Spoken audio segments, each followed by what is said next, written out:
আসসালামু আলাইকুম আদাব বিবাস সবাইকে আমরা দক্ষিণ কদমলা বড় মসজিদে ওয়াজ আর হঠাৎ করে আমি এই দৌড়াদৌড়ি বাঁকা দেখা গেছে আমার নানাইরে তাই না ওয়াজও আইসেন আর তার লগে আরো মানুষ আছে দেখুন বর্তমানে তাই সিঙ্গল চা খাইরা বুঝে উঠেছেন এত মজার মানুষ আর তার লগে আরো একবার দেখা হয়েছে আমার খালা চড়াতে মরম ভাই বাড়িতে আমার মরম ভাইকে ফোন করে দিয়েছিলাম আর আমি অন্য একজন মানুষের চোরের দিলবা তো আসুন চোরা তার সম্পর্কে আমরা খুব তাই নো তাই না আমার এক নানা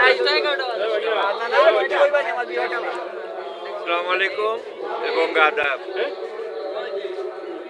আমি গতকালকে বাংলাদেশ থেকে ভারত ত্রিপুরা রাজ্যে আগমন করছি। আজকে সারাদিন গ্রিন ত্রিপুরা অফিস ইউটিউব চ্যানেলের নাটকের শুটিং করছি, আগামী খাইল করব। আবার পরশু দিন ভারত থেকে বাংলাদেশে আমি আমার বাসভবনও যাই মুখিয়া। ইতিমধ্যে এখানে এরিয়ার নামটা দক্ষিণ কদমতলা, এখানে একটা বিরাট ওয়াজ মহফিল হইতেছে। একটু মুসলমান হিসাবে তো ওয়াজের খবর পাওয়ার পরে এক নজর দেখার লাগি আইছি। তো সবচেয়ে যে গৌরবের বিষয় যে এখানে স্থানীয় উলামায়ে কেরাম বাদেও আমার বাংলাদেশের দুইজন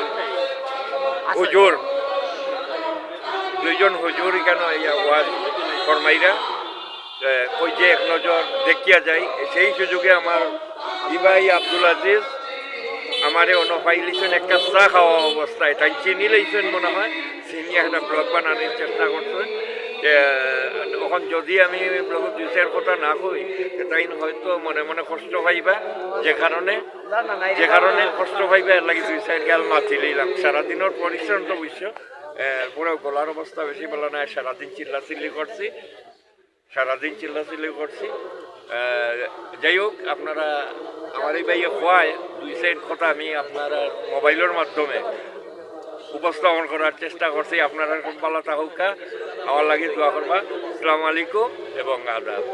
আমার লাগে শেয়ার করিও না বয়স, আমার নানাইর লাগে শেয়ার করিও। নানাই কই দিন বাঁচিয়া বয়স হয়ে গেছে, উঠাইছেন যাইবা কি একটা করতে আমার নানাই যাতে আমার থাকতে হিসাবে এখন